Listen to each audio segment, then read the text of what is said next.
Have you ever wondered what hidden secrets Jesus left out of the traditional Gospels? And what if there were lost teachings that reveal surprising powers, including invisibility? In this video we will explore the forbidden Gospel of Thomas and the 3 secret powers of Jesus that many people don't know about. Get ready, because what you're about to discover challenges everything you thought you knew. Have you ever wondered why there are texts about Jesus that don't appear in the Bible and yet speak about him with surprising depth? The Gospel of Thomas is one of those writings that awakens curiosity, mystery, and debate, because it not only departs from the traditional accounts, but also offers a completely different vision of Jesus' message. To understand the secret powers mentioned in this video, we must first dive into the origin, context, and history of this enigmatic text. The Gospel of Thomas was discovered in 1945 in Nag Hammadi, Egypt, within a collection of manuscripts known as the Gnostic Library. These texts were buried in clay jars, hidden for more than 1,500 years. Their discovery was one of the most important archaeological finds of the 20th century, because it revealed an early Christianity that was much more diverse and complex than previously believed. Among them, Thomas stood out for one clear reason: its content. Unlike the canonical Gospels, it does not narrate miracles, it does not recount the Passion, it does not tell stories of Jesus walking on water or multiplying loaves. Instead, it presents 114 sayings attributed directly to Jesus. Brief, powerful sayings, full of symbolism and, above all, profoundly introspective. Many scholars believe this gospel seeks to convey a message very different from the traditional one. The kingdom of God is not in a physical place, but within each person. This idea appears repeatedly in its sayings, suggesting an approach aimed at inner awakening rather than external obedience. And this is where its forbidden character comes into play. The early leaders of the Church considered that these Gnostic texts proposed a vision that was too personal, too spiritual, and too independent of ecclesiastical authority. That is why they were discarded from the official canon and, over time, condemned, hidden, or destroyed. But why did it generate so much resistance? Thomas suggests that knowledge, enlightenment, and spiritual power do not depend on temples, intermediaries, or institutions, but on self-knowledge. According to this gospel, whoever discovers their true identity also finds an inner strength that transcends the physical. In this text, Jesus not only teaches, but also guides the reader toward a personal discovery. This emphasis on the inner, on one's own awakening without the need for structures, was interpreted as a threat to the doctrine and institutional control of the time. Another fascinating detail is its antiquity. Some researchers argue that the Gospel of Thomas may contain sayings of Jesus that are even older than those recorded in the Gospels of Matthew, Mark, and Luke. Although this point is debated, what is certain is that its content is not a copy or direct reinterpretation of the traditional texts, but an independent collection with a more philosophical and mystical tone. Instead of visible miracles, it presents teachings about inner transformation. Instead of external stories, it offers guidance toward a deep understanding of the self. And it is precisely in that essence that interpretations about the secret powers of Jesus arise, abilities not described in the canonical Gospels, but hinted at in Thomas's enigmatic messages. Understanding the origin and intention of this text is essential before exploring those powers. We are not dealing with just another story, but with a writing that challenges, questions, and broadens the traditional view of Jesus. And that is why, even today, it is still considered forbidden, because it opens doors that many prefer to keep closed. What else might it be revealing about Jesus and his true message? That is what we are going to discover in the following sections. What if the Gospel of Thomas were not just a collection of ancient phrases, but an encoded message full of symbols that reveal teachings much deeper than they appear? This is one of the questions that most intrigues those who have approached this text. Unlike the narrative Gospels, Thomas does not tell stories. It launches brief, enigmatic statements, almost like spiritual riddles. To understand the secret powers that we will explore later, we must first decipher the hidden language within these sayings. The Gospel of Thomas is structured in 114 logia, or sayings attributed to Jesus. But they are not direct instructions or clear explanations. On the contrary, each phrase seems designed to provoke an inner reflection in the reader. The style is intentionally symbolic, loaded with metaphors that seek to awaken more questions than answers. Whoever reads it encounters a Jesus who not only teaches, but challenges, who invites us to look within, who forces us to abandon literal interpretations in order to discover a deeper meaning. A key characteristic of Thomas's language is that it constantly points to the concept of self-knowledge. Phrases like, "If you know what is within you, what you have will save you," or, "When you come to know yourselves, you will be known," suggest that true enlightenment does not come from the outside, but from an inner transformation. This emphasis on the inner has led some scholars to consider the text as an initiatory guide, almost like a manual of wisdom rather than a religious narrative. Another essential piece of Thomas's hidden language is its constant use of contrast. Light and darkness, inside and outside, above and below, movement and stillness. These contrasts do not seek to divide, but to show that truth is found in the union of opposites.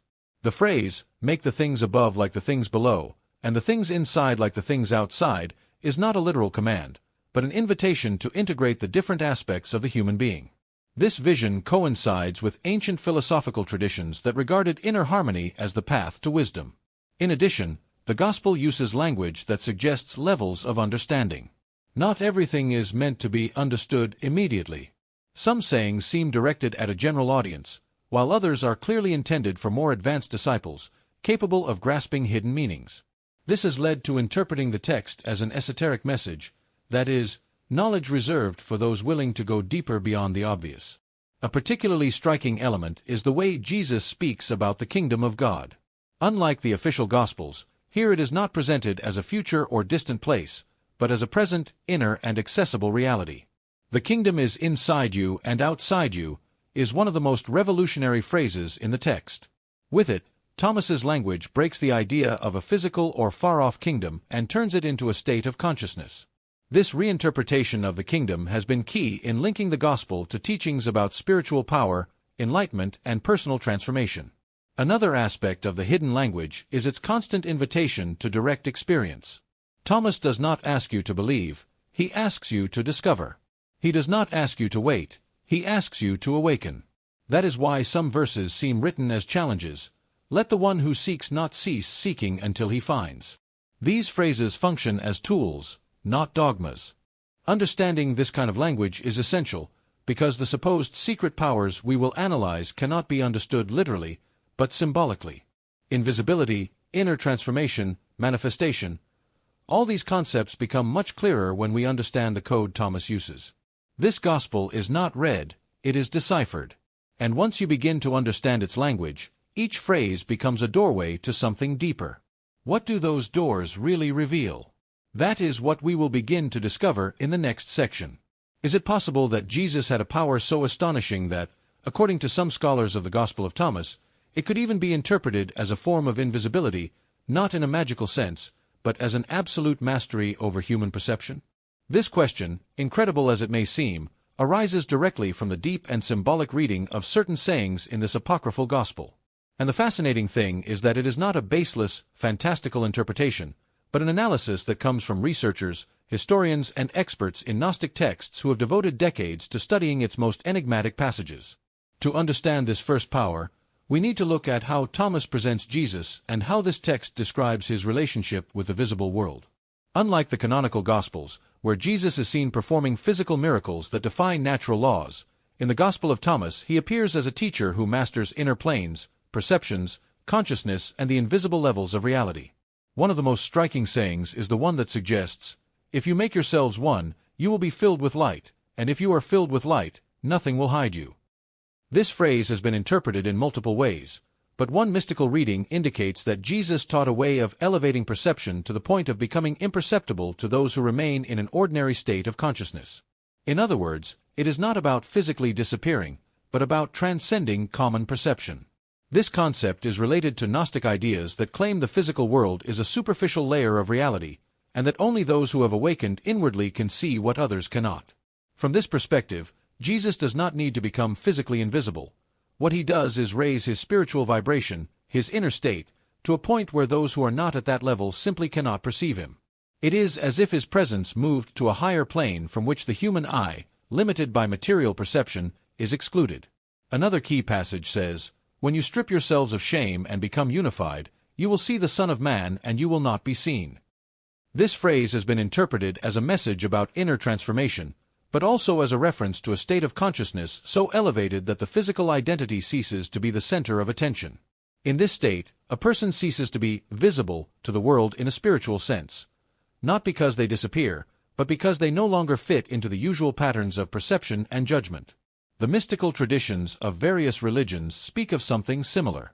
In the spiritual history of the world, there are stories of sages, monks, yogis, and teachers who are able to hide without moving, simply by quieting the mind, calming the ego, and entering deep states of presence. According to these accounts, when the observer's mind does not know where to place a person, it simply stops perceiving them. And this type of phenomenon, although it sounds extraordinary, has been reported in multiple spiritual currents. Returning to Thomas, the power suggested by this gospel is not a supernatural trick, but the ability to transcend the ordinary level of human perception through absolute mastery of the inner being. Jesus, according to this text, did not seek to demonstrate external miracles, but to teach how to enter states of clarity so deep that the boundaries between the visible and the invisible fade. From this perspective, invisibility symbolizes the liberation from the superficial self, the dissolution of the ego, and the integration with the inner light. Invisibility, then, does not mean leaving the world, but no longer being perceived by those who cannot see beyond the surface. It is a powerful concept because it redefines what we understand by seeing and being seen. In Thomas's mystical language, seeing the truth is an inner act, and not being seen is a way of saying that matter no longer limits you. This first power opens the door to a completely different interpretation of Jesus, not only as a historical figure, but as a master of higher states of consciousness. And if this is only the first power, what will the other two reveal? The Gospel of Thomas still has much more to uncover. And what if Jesus' true power, according to the Gospel of Thomas, did not lie in external miracles, but in an inner transformation so profound that it completely changed the way he perceived reality and acted within it? This second power, as interpreted by many researchers and readers of this text, is not presented as a supernatural ability in the traditional sense, but as a spiritual capacity that radically transforms human identity. And the most fascinating part, Thomas suggests that it is not a power exclusive to Jesus, but something anyone could develop if they truly understand this gospel on a deep level. To grasp this concept, we must look at how the Gospel of Thomas repeats the idea of inner unity again and again. In one of its most enigmatic sayings, Jesus says, "When you make the two one, when you make the inside like the outside and the outside like the inside, and the above like the below, then you will enter the kingdom." This saying is not talking about a physical act, but about an inner process. The transformation of the inner being begins when a person stops living divided, fragmented, disconnected from themselves, and starts integrating all aspects of their identity: thoughts, emotions, desires, shadows, light, the conscious and the unconscious. This integration is fundamental because, in the Gnostic view, the fragmentation of the human being is the root of their suffering. A person cannot access their spiritual power because they live scattered, trapped in inner conflicts, fighting against themselves. In Thomas, Jesus invites a process of reunification. It is as if he were saying, only when human beings become one with themselves can they awaken the divine spark within them. And that spark, according to this gospel, is the true power. Another key saying states, "If you bring forth what is within you, what you bring forth will save you. If you do not bring it forth, what you do not bring forth will destroy you." This phrase contains one of the most powerful messages in the text. It is not about a physical power, but about an inner power that arises when a person recognizes, faces, and releases what was repressed or asleep. In modern terms, it could be compared to achieving a radical level of self-awareness, a mental and emotional clarity that allows one to act without fear, without doubt, and without the burden of the past. This inner transformation is also related to spiritual rebirth. The Gospel of Thomas suggests that Jesus reached a state in which he stopped identifying with the physical body or with his social identity. He became someone guided by a deep vision, free from conditioning, capable of seeing the invisible in others and in himself. And that state, according to many interpretations, is what gave him his strength, serenity, wisdom, and moral authority. Another enigmatic phrase says, "Blessed is the lion that the man will eat, so that the lion becomes man." This symbolic image, which many find strange, can be understood as the ability to transform what is instinctive, animal, or impulsive into something elevated. In this vision, Jesus represents the human being who is able to transmute their most basic impulses into light, consciousness, and wisdom. He does not repress them, he does not deny them. He integrates and transforms them. This profound transformation is also seen in how Thomas presents the concept of light. It repeatedly states that whoever finds their inner light no longer needs external guidance. That is, the person who has awakened spiritually becomes their own compass.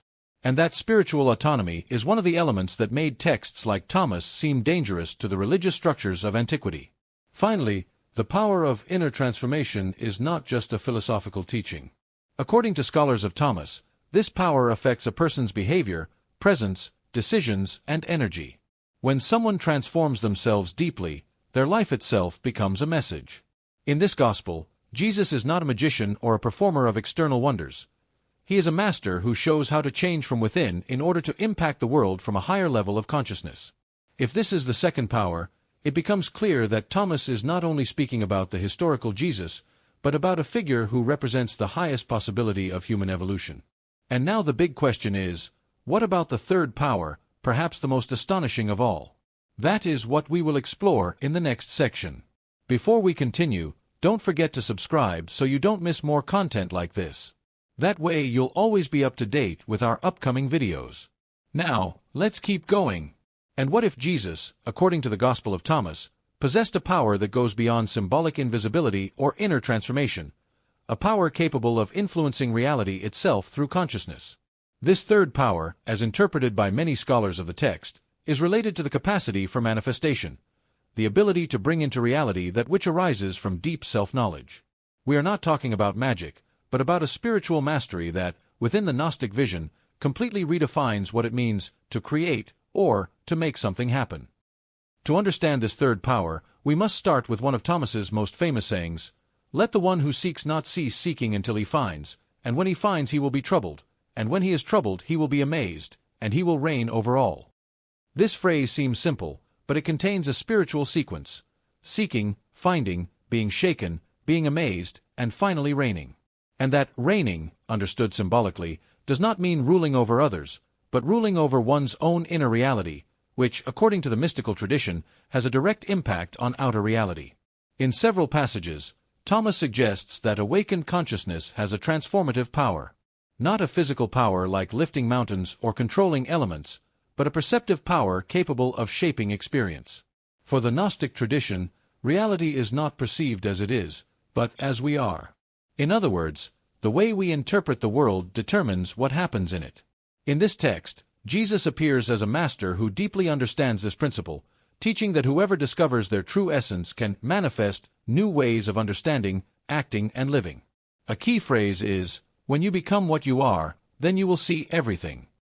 This statement indicates that manifestation arises when human beings align with their true inner identity.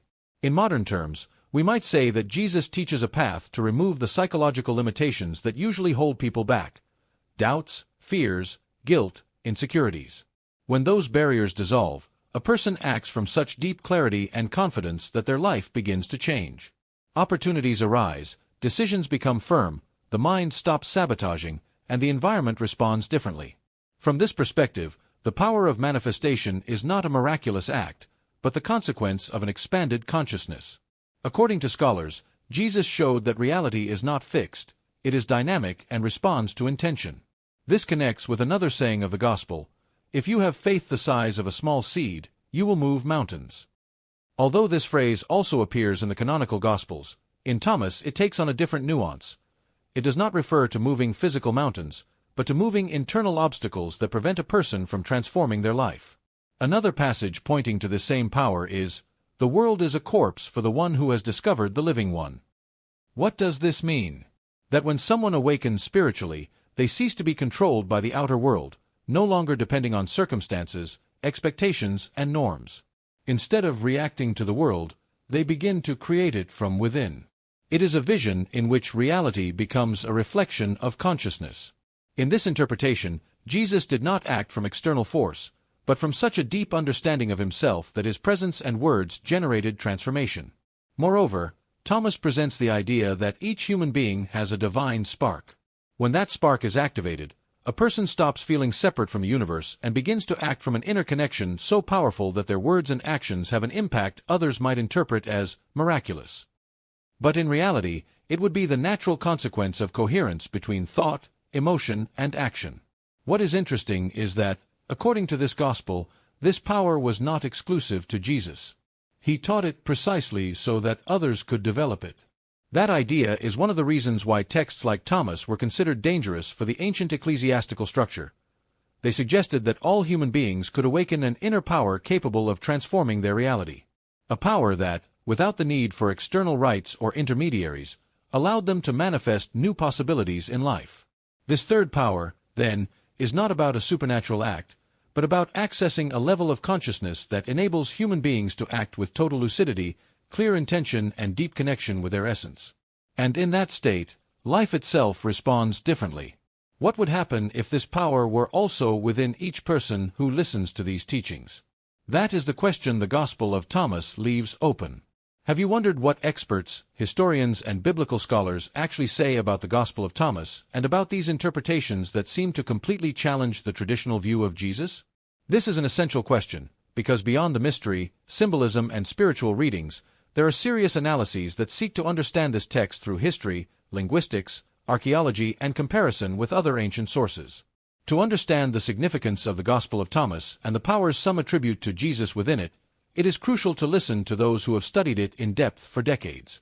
The first thing many academics point out is that the Gospel of Thomas is not a late invention nor a work of fantasy. It was part of a real spiritual tradition that coexisted with the earliest Christian communities. Some scholars even argue that it contains very ancient teachings, perhaps as early as those in the Gospels of Mark or Matthew. Others, however, believe it was written later, between the 2nd and 3rd centuries. The date is still debated, but what is clear is that it is not an improvised or marginal document. It represents an alternative spiritual path within early Christianity.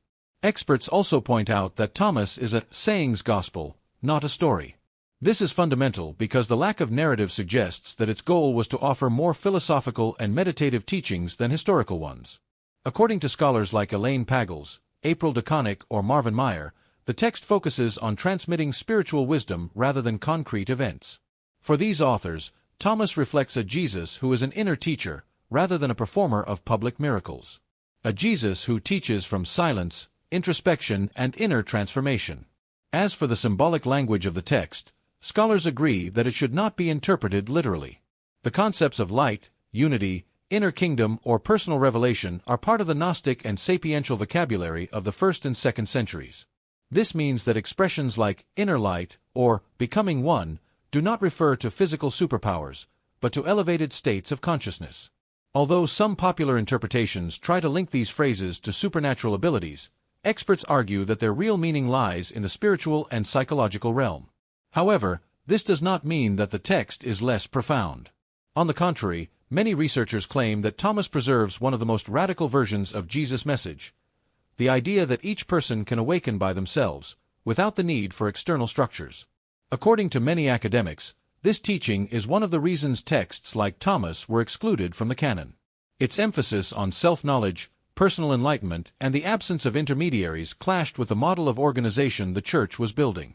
Other scholars note that Thomas has parallels with Jewish, Greek, and Eastern traditions. Some see echoes of Stoic thought in its sayings about self-control, others find similarities with ancient Jewish mystical teachings, and some have even highlighted resemblances to Eastern currents that also explored inner unity and transcendence of the self. This does not mean Thomas copies these traditions, but that it touches on universal themes of wisdom and inner awakening. Regarding the supposed powers, specialists are clear.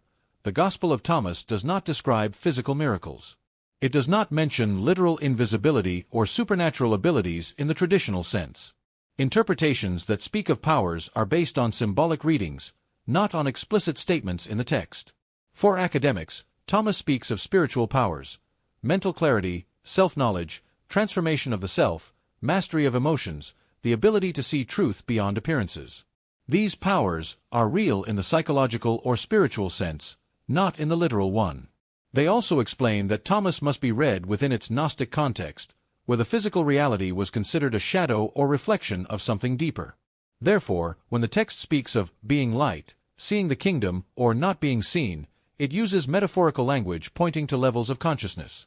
In summary, scholars agree that the Gospel of Thomas is a unique window into a more inner, more meditative, and more philosophical Christianity. A Christianity that does not emphasize material miracles, but the transformation of mind and spirit. For them, this text does not contradict the canonical Gospels, but shows another facet of the spiritual quest of the earliest communities. So what should we take from the experts? That Thomas is a deep, symbolic text, revolutionary in its inner message, but not a description of physical powers. Its teachings point to a personal transformation so radical that, metaphorically, it could feel like having access to powers. And that is what makes it so fascinating even today. Before we continue, don't forget to subscribe so you don't miss more content like this. That way you'll always be up to date with our upcoming videos. Now, let's keep going. Why did a text like the Gospel of Thomas, so full of spiritual teachings, deep metaphors and messages about self-knowledge, end up being excluded, silenced and practically erased from the official history of Christianity? This is one of the most fascinating and at the same time most delicate questions on this topic. It is not about conspiracy theories or sensationalist claims, but about understanding the historical, theological and political context in which the biblical canon was formed. And when we look closely at that context, we discover that the exclusion of the Gospel of Thomas was not an accident, but the result of a complex process where ideas, power and the identity of a growing community inevitably intersected. To begin with, we must go back to the first centuries of Christianity, a period in which there was no defined Bible or unified set of doctrines. Christian communities were scattered across different regions of the Mediterranean, and each had its own texts, oral traditions, and teachings. Some followed a more mystical vision, others focused on ethics, others on community organization, and others on the historical figure of Jesus. At that time, texts like Thomas circulated alongside other writings that today we consider apocryphal, and there was no clear line stating which was valid and which was not. With time, however, the Church began to organize and define which teachings represented its identity. This did not happen overnight. It was a long process that included debates, disputes between leaders, conflicts of interpretation, and even tensions between communities. The goal was to establish a solid doctrinal base that would allow believers to be unified. Here a key issue appears.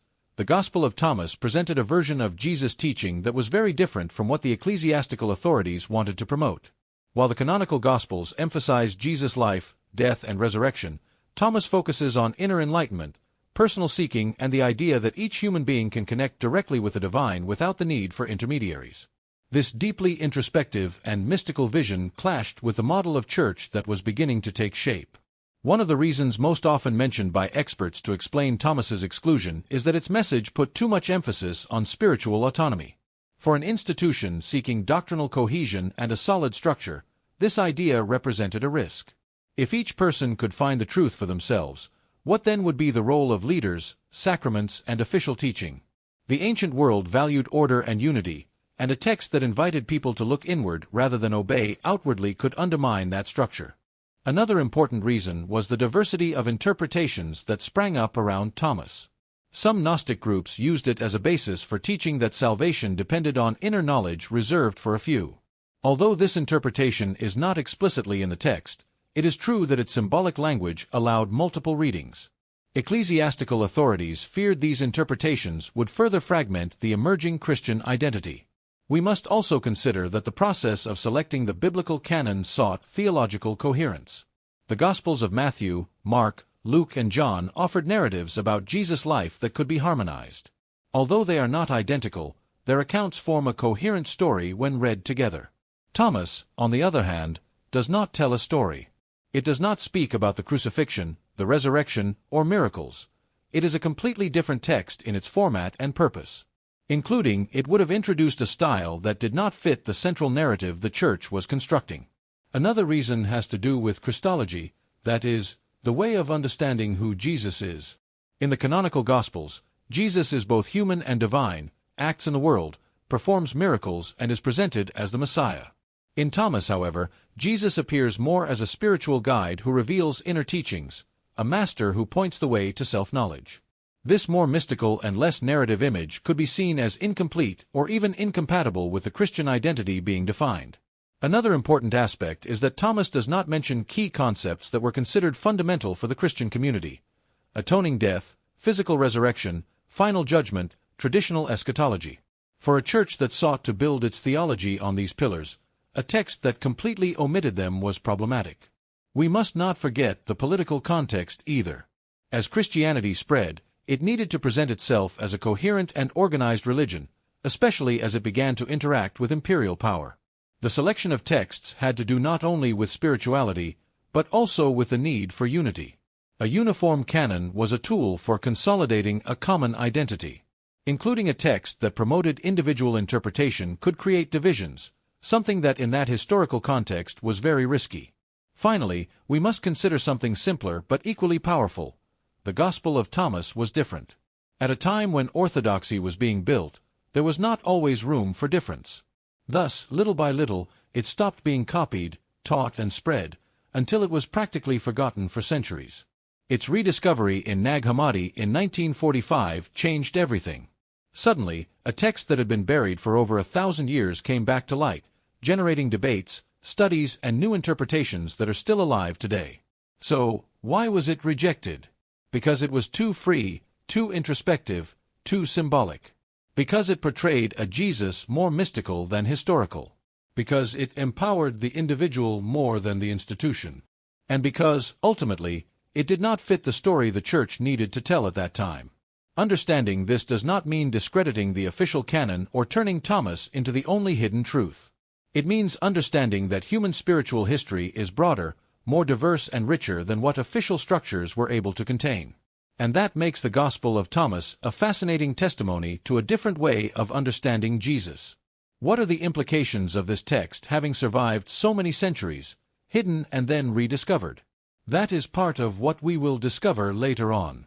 Have you wondered why, despite having been hidden and excluded for centuries, the Gospel of Thomas continues to generate such intense interest today, to the point of becoming one of the most studied spiritual texts outside the biblical canon? This is one of the most fascinating paradoxes of this writing. What for centuries was considered dangerous, heretical, or useless now attracts millions of people seeking deeper answers about Jesus, consciousness, and inner power. To understand its current impact, we must look not only at its content, but also at the world in which it resurfaced. We live in an era in which many people are no longer satisfied with rigid explanations, closed structures, or doctrines that do not allow questions. Contemporary spirituality moves toward introspection, self-knowledge, and personal experience. And it is precisely here that the Gospel of Thomas fits in surprisingly well. Its teachings seem to speak directly to the modern seeker, the individual who does not want to be told what to believe, but wants to discover the truth for themselves. One of the aspects that most influences its current impact is its radical emphasis on inwardness. Phrases like, "The kingdom is inside you," or, "If you bring forth what is within you, that will save you," resonate deeply in a world where many feel that external answers are not enough. The idea that the divine is not far away, neither in temples nor in rituals, but within each person, fits with contemporary movements of mindfulness, meditation, depth psychology, and personal development. Thomas seems centuries ahead of these currents, offering a message that today feels familiar, almost intuitive. Another key element is its symbolic language. Unlike the traditional Gospels, Thomas does not require belief in historical narratives, physical miracles, or supernatural events. It presents a set of sayings that function as spiritual enigmas. This makes it accessible to people of different religions and even to those who do not consider themselves religious. Its message can be interpreted from both a mystical and a psychological perspective, which greatly broadens its reach.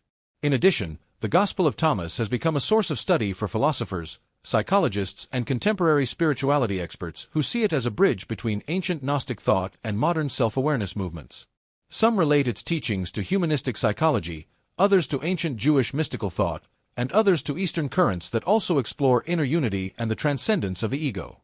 This does not mean that Thomas copies these traditions, but that it touches on universal themes that appear in different cultures. Its impact is also clearly seen in the academic world.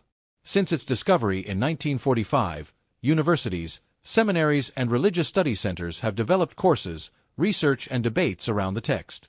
Authors like Elaine Pagels, Bart Ehrman, Helmut Kester, and Marvin Meyer have devoted years to analyzing it, which has led to a renewed interest among both believers and lay researchers. This academic work has given the text a legitimacy that would have been unthinkable just a few decades ago. Another reason the Gospel of Thomas has such an impact today is that it offers a different vision of Jesus than the traditional image. Here Jesus does not appear as a performer of external miracles, but as a master of consciousness, a guide who reveals inner paths. In a time when many question the traditional concept of the sacred, this image of Jesus feels closer, more human, and at the same time deeper.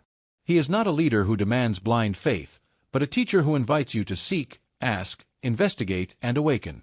Its direct style also has an influence. Thomas does not tell stories, does not narrate events, does not describe scenes. He gets straight to the point. Each phrase is an impact, a mental or spiritual challenge. And in an age of immediacy, where people seek concise yet meaningful content, this style is especially attractive. The Gospel of Thomas has also had a significant impact on spiritual movements that seek to recover Christian mysticism, that is, a way of living faith through inner experience rather than dogmas. Many practitioners of contemplation, silent prayer, or Christian meditation find in Thomas a spiritual ally, a text that legitimizes a deeper and less institutional way of connecting with the divine. Another point that explains its impact is that, in a world where people feel increasingly disconnected from themselves, Thomas offers a path back to the essence. Its sayings function as reminders that human beings have an inner depth they often forget. This has led many therapists, coaches, and spiritual guides to use the text as a tool for personal reflection. We also cannot ignore its cultural impact. The fact that it was a forbidden or excluded text makes it even more attractive. The idea that there are hidden gospels, or secret teachings, arouses curiosity and invites exploration. Although this curiosity sometimes mixes with exaggerated interpretations, it also opens doors for many people to discover a text of great spiritual value. Finally, the Gospel of Thomas has such an impact today because it proposes a spirituality without imposition, without fear, and without intermediaries. It does not offer punishments or threats, it offers paths, clues, invitations. It does not force anyone to believe anything, it invites them to experience. It does not separate human beings from the divine, it unites them. In a world that seeks authenticity, inner freedom, and meaning, the message of the Gospel of Thomas seems more relevant than ever. It does not matter whether someone literally believes its words or interprets them symbolically. Its invitation to personal awakening continues to touch the hearts of millions. And so, a text buried for centuries, hidden in the Egyptian desert, has come back to life in the modern era to transform the way many understand Jesus, spirituality, and inner truth. What if many of the popular interpretations of the Gospel of Thomas were nothing more than modern projections, mixed with desires, symbolism, and expectations that do not correspond to the text's real context? This is a crucial question, because when we talk about apocryphal Gospels, secret powers, or hidden teachings, it is easy to fall into extremes, believing everything without questioning, or dismissing everything without analyzing. That is why, in this section, it is essential to separate the historical from the mythical, the symbolic from the literal, and what the text actually says from what some people think it says. The Gospel of Thomas is a deeply symbolic writing. Its sayings do not intend to describe concrete events, physical miracles, or narrative scenes. They invite introspection, inner analysis, and the awakening of consciousness. But precisely because of its enigmatic style, it has been fertile ground for exaggerated theories, fanciful interpretations, and out-of-context readings. It is important to clarify that this gospel does not explicitly mention supernatural powers. It does not speak of literal invisibility, physical manipulation of reality, or miraculous abilities in the narrative sense of the canonical Gospels. What it does mention are states of deep understanding, inner transformations, and experiences of spiritual clarity that can be described metaphorically as seeing what others do not see, or not being seen by those who do not understand. Here lies the challenge, understanding that Thomas's symbolic language can sound extraordinary, but in essence it points to self-knowledge, not to supernatural powers. We must also remember that Thomas was written in a Gnostic context, where light, unity, perception, and inner awakening were central concepts. These terms should not be read through modern lenses of science fiction or superpowers, but as philosophical and spiritual expressions. Another important point is differentiating what experts say from what circulates on the internet or in sensationalist theories. Most academics agree that the Gospel of Thomas does not offer an alternative biography of Jesus, nor does it reveal unknown historical facts, but a different spiritual interpretation. Jesus appears as a master of consciousness, not as a mystical figure with superpowers. Separating myth from history does not mean devaluing the text. On the contrary, understanding its true intention makes it even more powerful. Its message does not need adornments, exaggerations, or supernatural phenomena to have an impact. Its strength lies in the invitation to inner awakening, to questioning what we take for granted, to looking within for meaning.